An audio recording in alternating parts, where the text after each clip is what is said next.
tutti amici! Benvenuti in questo nuovo video. Spero stiate tutti bene.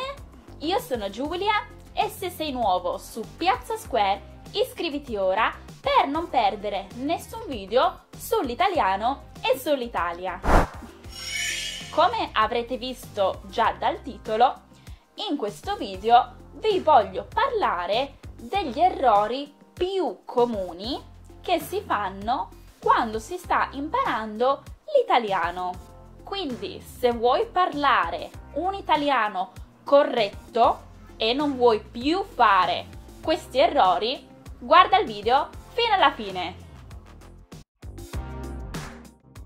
Ho raccolto gli errori più comuni che ricevo dai vostri messaggi. Ma attenzione, fare errori è un processo fondamentale nell'apprendimento di una lingua. Quindi non preoccupatevi se fate errori, perché sbagliando si impara. Il primo errore di cui vi vorrei parlare, che ho ricevuto in un vostro messaggio, è grazie per tutti. Questo è un errore, perché se volete ringraziare delle persone, potete dire grazie a tutti.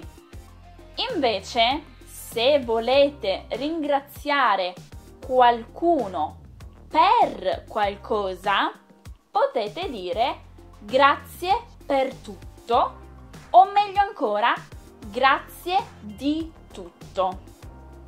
Quindi ricordatevi che quando volete ringraziare una persona, la preposizione è a. Grazie a te, grazie a tutti voi. Se volete ringraziare qualcuno per qualcosa, potete usare la preposizione per o la preposizione di. Grazie di avermi fatto questo bel regalo, ad esempio. Il secondo errore di cui vi vorrei parlare, anche questo lo ricevo molto spesso nei vostri messaggi, è come faccio a suonare come un madrelingua? In questo caso l'errore molto probabilmente arriva da una traduzione diretta, quindi parola per parola, dall'inglese. Infatti in inglese diremo to sound like an Italian. Ma in italiano questa frase è sbagliata, perché il verbo suonare si riferisce principalmente a uno strumento musicale. Io suono il pianoforte, io suono la chitarra. Quindi quello che voi dovrete dire è: come faccio a sembrare un italiano? Quindi il verbo da utilizzare è sembrare. Voglio sembrare un madrelingua. I want to sound like a native speaker. Ma ripeto, io apprezzo tantissimo chi mi scrive e chi cerca di spingersi oltre il proprio limite. Quindi gli errori sono ben accetti. Un altro errore, che molto probabilmente anche questo viene da una traduzione letterale dall'inglese, è quando si dice puoi prendere una foto. To take a picture, to take a photo. In inglese si usa il verbo take, che in italiano si traduce prendere. Ma in questo caso, se vogliamo chiedere a qualcuno di fare una foto, diremo: puoi per favore farmi una foto? Oppure fare una foto? quindi il verbo da usare è fare. Stessa cosa con to take a shower. Non diciamo prendere una doccia, ma diciamo fare una doccia, farsi una doccia. Io mi faccio una doccia. Il prossimo errore è molto comune.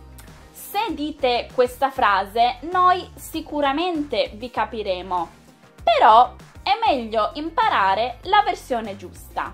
Mi sto riferendo alla frase penso che sì. I think so. In questo caso, in italiano si dice penso di sì. Quindi la preposizione da usare è la preposizione di.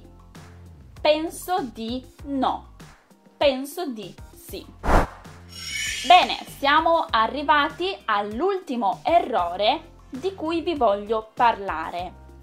Questo probabilmente deriva da una traduzione diretta dallo spagnolo.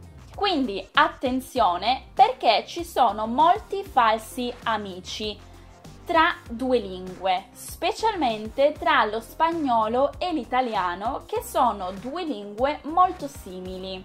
Sto parlando della frase il mio colore favorito è il blu. Favorito ha un altro significato in italiano. Infatti, per esprimere questa frase dovremo dire il mio colore preferito è il blu. Infatti, favorito è un aggettivo per esprimere chi ha le maggiori probabilità di vincere una gara, una competizione. Ad esempio, questo ragazzo è l'atleta favorito, quindi che ha più probabilità di vincere la gara. Quindi attenzione da non confondere le due parole. Mi raccomando, parlare è il metodo più importante per imparare una lingua straniera. Quindi non abbiate paura, le persone sicuramente vi capiranno e magari, perché no, vi aiuteranno a migliorare il vostro italiano correggendovi il vostro errore. Ricordatevi anche che abbiamo una pagina Instagram dove postiamo ogni giorno dei quiz, delle domande a cui potete rispondere e in più molte immagini con tanti contenuti, con tanti vocaboli per imparare l'italiano velocemente. E noi ci vediamo nel prossimo video. Ciao!